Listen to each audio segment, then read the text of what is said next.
This happened in early spring, during that weird limbo after I graduated college but before my job started. I was home in Pennsylvania with nothing to do and way too much time to think. So when my mom asked if I could drive down to my Uncle Rick's beach house in Delaware to check on it, I said yes without hesitation. It was an easy favor. Make sure the place hadn't been wrecked by winter storms, check for leaks, that sort of thing. The drive only took a couple hours, and when I pulled up, everything looked normal. Rick's house is huge. It usually holds my entire extended family in the summer, 20-something people packed in like sardines. But now, it was completely empty. And that emptiness hit different. No kids yelling, no board games everywhere, no chatter in the kitchen. Just silence. Thick, unnatural silence. I walked through the place, running down Rick's checklist. The pipes, breakers, doors, windows, all fine. But the house still felt wrong. Like it wasn't supposed to be empty. Like I wasn't supposed to be there alone. It got dark while I was finishing up, and I texted my mom to say I'd stay overnight. I wasn't a fan of driving at night anyway, and it felt safer just to crash and leave in the morning. Since the place was mine for the night, I claimed the master bedroom, the one with the king-sized bed and walk-in closet. Usually, I'd be stuck in a tiny upstairs room. That night, I figured I'd take the upgrade. I fell asleep around midnight. I don't know what time I woke up, only that I came out of sleep fast. Heart racing, breathing shallow. I was convinced I'd heard something. A thump, like something falling, from the closet. At first, I thought I was imagining it. But then I noticed something even worse. I couldn't move. I was fully conscious, but my body wouldn't respond. I'd heard of sleep paralysis, but this was my first time experiencing it, and it was horrifying. I tried to convince myself it was nothing, just a sound in an old house.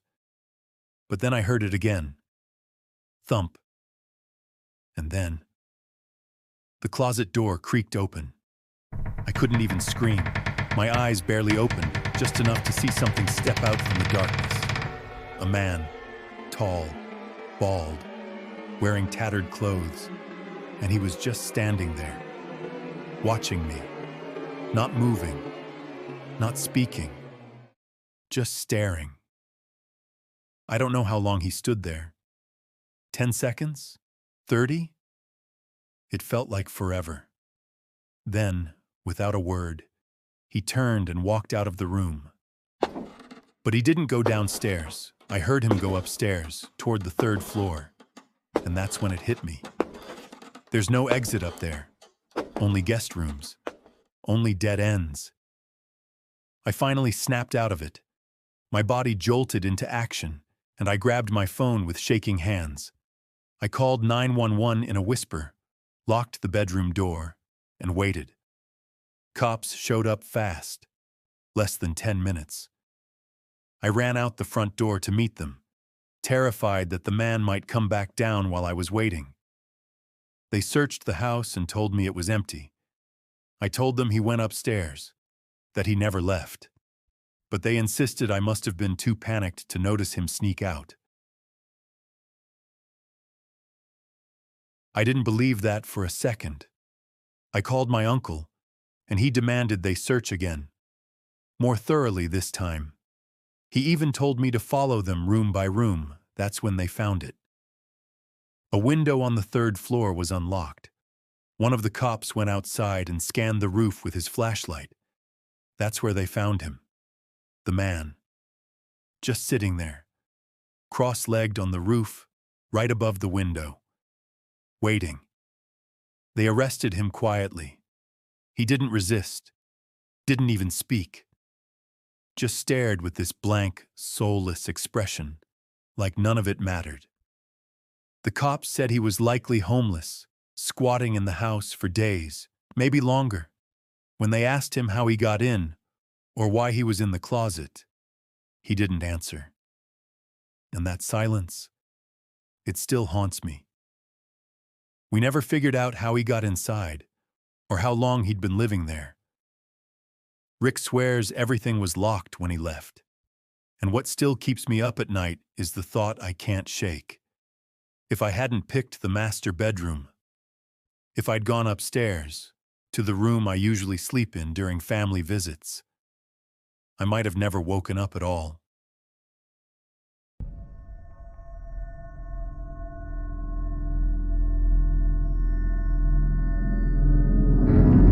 This happened a few years ago, but the details are still burned into my memory. I had just moved back home after college, living with my parents, saving money, and trying to enjoy the calm before adult life kicked in. I wasn't a partier. I didn't do hookups, just books, gym, work, repeat. My life was safe, predictable. That changed the weekend my best friend Lindsay invited me and two of our college friends, Thea and Sabrina, to her family's beach house.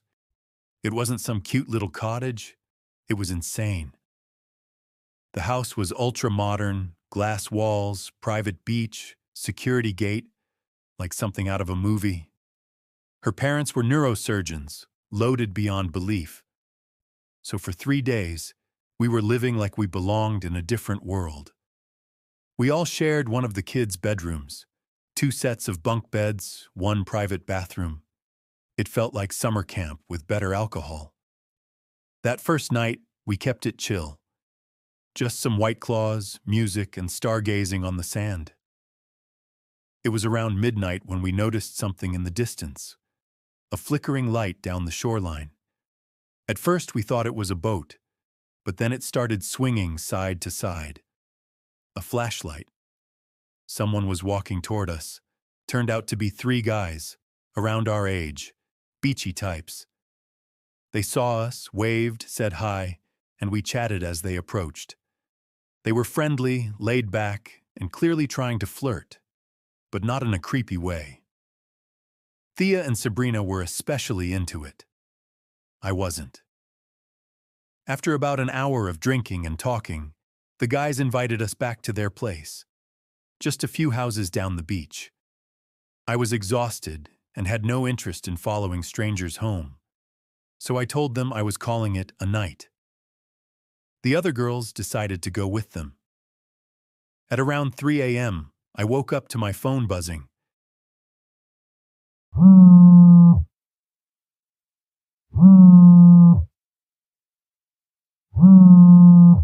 It was Lindsay, FaceTiming me. She was panicked. She said Thea and Sabrina had been kidnapped. I could barely understand her at first, but then her words hit me like a punch to the chest.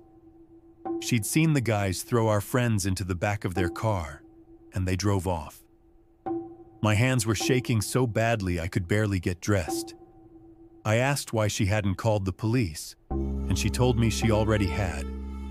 But she needed me to get her car and help follow them until officers arrived. She stayed on the phone and walked me through the gated driveway, told me where the keys were, and gave me a description of the SUV. I floored it down the beach road in the direction she pointed me.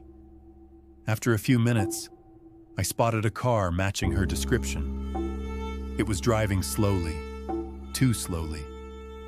I stayed far enough behind not to be noticed and called 911 again, giving them my exact location. The dispatcher told me not to engage, just follow.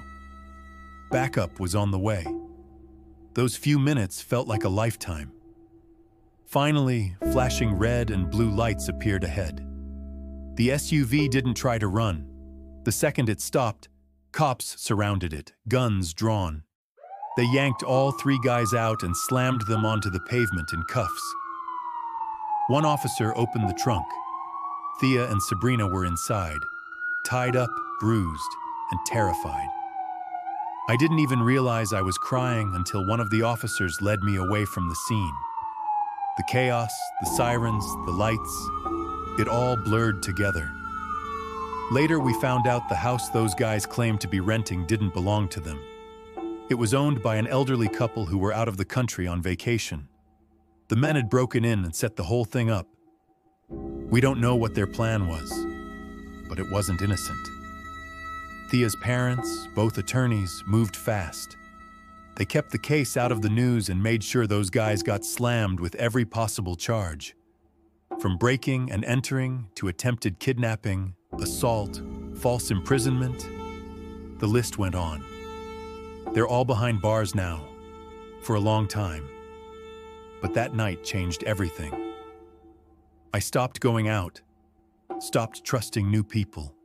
Even safe situations felt threatening. And I know I wasn't the only one affected.